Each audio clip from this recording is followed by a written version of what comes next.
Boa tarde a todos, sejam bem-vindos. O Sérgio já perguntou, não tem ninguém chegando pela primeira vez, né? Então, todos veteranos já sabem como é que se desenrola. Então, nós estamos usando esse livro, né? Palavras de Vida Eterna, psicografia de Chico Xavier, pelo Espírito Emmanuel. São pequenas mensagens, né? Pequenas pelo tamanho, mas muito profundas, né? Baseadas ou em trechos dos Evangelhos, ou em cartas de Paulo ou dos outros apóstolos, né? E essa de hoje, que é número 130, Na Luz da Verdade, já vemos que a nossa música de harmonização, né, é quanto à luz, né? Então já estamos entrando na luz aqui, né? Então, essa de hoje, ela foi retirada de um trecho do Evangelho de João, que é aquela frase bem conhecida: conhecereis a verdade e a verdade vos libertará. E esse trecho que foi escolhido, ele tem um subtítulo que é Jesus, a luz do mundo. Então, está tudo, né, nos conformes, como a gente diz, né? Tudo sobre luz, né, gente? Então, a nossa lição, ele começa dizendo: nenhuma espécie de amor humano pode comparar-se ao divino amor. Não, né? Nós podemos ter maior amor pelos nossos filhos, pelos nossos pais, pelos nossos amigos queridos, mas nada chegará perto do amor de Deus, né? E Jesus, nós vamos ver aqui que ele é a ponte, né, que nos leva a Deus, né?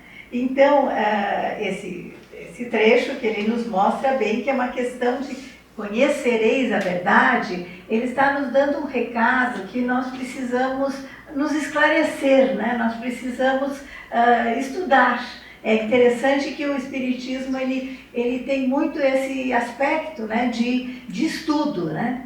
Para a gente ficar sem medos, sem dogmas. Cada religião tem o seu caminho, no fim todos se encontram, né? Mas o nosso roteiro é um roteiro de estudo, que é bem importante, para nós não termos isso, superstições, medos, né? Então, ficarmos mais esclarecidos. Isso é um aspecto bem, bem importante, né? E Jesus diz nesse capítulo aí, nessa passagem: quem me segue terá a luz da vida, né? Então, nós vamos vendo que hoje não é o foco é a luz, né? A gente quer que a luz tenha foco mesmo, né, gente? Então, outra passagem ele diz: se permaneceres com as minhas palavras, sereis meus discípulos. E isso é interessante que ele, nesse momento, ele está se dirigindo a outras pessoas que não os seus discípulos, né? Mas então ele está abrindo a sua mensagem. Quer dizer, qualquer pessoa de qualquer religião ou de nenhuma religião que olhe a mensagem de Jesus e diga: essa mensagem é o que eu quero para mim. Então, Jesus já diria: então, você é meu discípulo, né? Eu acho que é bem, bem interessante, né? E o que é interessante também, que é algo assim que a maioria de nós viemos de outras religiões, a maioria do catolicismo, que nós temos a questão de pecado, né? E nós não temos esse enfoque. Nós temos enfoque de ação e reação.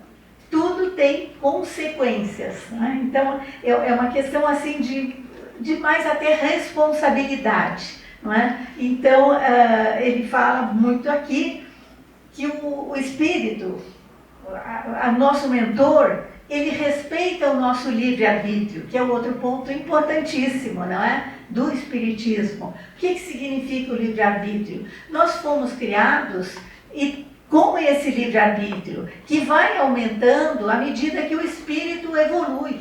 Espíritos mais simples, mais básicos, digamos, eles não têm muito livre-arbítrio, é como criança, né? criança não tem muita liberdade de ação, né? A liberdade dela é mais restrita, não é? Mas à medida que a criança vai crescendo, vai chegando na juventude e na idade adulta, a sua liberdade aumenta, não é? E o espírito é igual. Ele vai adquirindo mais livre-arbítrio, por quê? Porque ele vai tendo mais consciência das ações. Então, se eu agir dessa forma, pode acontecer tal consequência, né? Agora, se eu for por esse outro caminho, as consequências serão diferentes, não é? E é interessante, às vezes, até quando a gente dá aula, os alunos ficam um pouco assim, da gente dizer que o mentor, que os espíritos ficam como que de braços cruzados. Eles tentam inspirar, tentam, não é, dar umas dicas, mas se a pessoa quer agir daquela forma, ainda que não seja a melhor forma, os espíritos ficam no aguardo, né? Em stand-by, né, gente? Ficam ali aguardando, porque eles já sabem que aquele tipo de ação vai ter consequências, não é? Então, é interessante isso, porque isso nos dá uma noção de que a visão espírita é uma visão que nos leva à maturidade espiritual, não é? Não a questão de só pecado e arrependimento e pronto, e acabou. Não, nós temos... E outra coisa, erro, arrependimento e reparação. Não é? Não adianta só me arrependo tanto de ter feito isso e cair. O que interessa é reparar o erro. Não é? Então, essas são partes bem importantes da nossa doutrina. Né? E, seguindo aqui na nossa lição, a cada um segundo as suas obras. Né? Isso é também consequência. Né? Isso é ação e reação. Né? Então, nós podemos o quê? Nós podemos escolher a discórdia ou a paz. Não é? Nós podemos escolher o ócio ou a ação. São escolhas aí a nosso dispor. Né? Podemos escolher débito ou regeneração. Não é? Então, o cardápio é vasto. Né? Nós temos que ter o que nós temos que ter para fazer essas escolhas? Discernimento, né, gente? Isso é algo muito importante. Às vezes até a gente fala em aula assim, eu vou fazer uma prece, eu não sei o que pedir, peça discernimento. Com discernimento a gente vai saber como agir, o que escolher, para que lado ir. É algo assim fundamental, né? Essa questão do discernimento. E aliás, eu recomendo, tem um palestrante espírita mineiro, bem jovem, Arthur Valadares, ele está no YouTube bastante, se alguém tiver interesse, ele tem uma palestra, muitas coisas que eu falei, eu me inspirei nele, né? E ele fala isso, fundamental, discernimento e responsabilidade. Né? Discernimento, eu escolho, agora depois eu não me responsabilizo, não dá, né? E outro ponto é lucidez, porque luz também gera lucidez, que é simplesmente essa questão de responsabilidade, de saber escolher. Isso não se fala, fulano está bem lúcido ainda, quer dizer, ele sabe o que fazer da vida, sabe que caminho seguir. Né? Então, voltando aqui, o nosso espírito que nos deixa livres para nós fazermos o que nós quisermos. A maior parte da vida, lógico, nós temos limitações, situações particulares, mas de um modo geral, nós podemos fazer o que quisermos. Mas Paulo já nos disse, né? Nós podemos fazer tudo, mas nem tudo nos convém. Isso é bem, né? Alguém pode dizer, puxa, estava indo tão bem, agora já botou uma peninha. Mas é assim, gente. Tudo é assim. E Paulo também nos disse, numa das cartas maravilhosas, né, que nós temos os grandes pontos, a fé, a esperança e a caridade. E nessa lição nós acrescentamos a verdade, não é? Porque conheceremos a verdade e a verdade vai nos libertar, porque a verdade vai nos trazer um esclarecimento, né? Vai nos explicações sobre os acontecimentos da vida, sobre nós mesmos, não é? Através da verdade, né? que nós acharemos, né? E nos liberta, porque nós já falamos de medos, de superstições, né? De dogmas, através da verdade. Né? E é tão importante essa lição e esse caminho, porque Jesus disse, Jesus não aceitou muitos títulos, né? A gente pode lembrar que quando, lá no final, que Pilatos falou, então tu és rei, e ele diz assim, você que está dizendo que eu sou rei, quer dizer, ele não estava aceitando que ele fosse rei, não é? Mas ele aceitava ser chamado de mestre, isso ele aceitava, não é? E aqui ele diz, muitas vezes nós ficamos assim, eu não sei quem eu sou, não sei o que eu quero, mas Jesus nos dá o caminho, porque ele diz, eu sou o caminho, a verdade e a vida. Então ele está nos dando essa direção, não vamos ficar assim na vida, vamos parar para pensar, o que eu sou, o que eu quero, para onde eu vou. É importante isso, né? Não vamos ficar perdidos, porque, gente, quando a gente está muito perdido assim, os espíritos estão aí para o lado e já vão influenciando a gente. Vamos ficar firmes. É uma outra passagem de Jesus. Seja o teu falar sim, sim e não, não.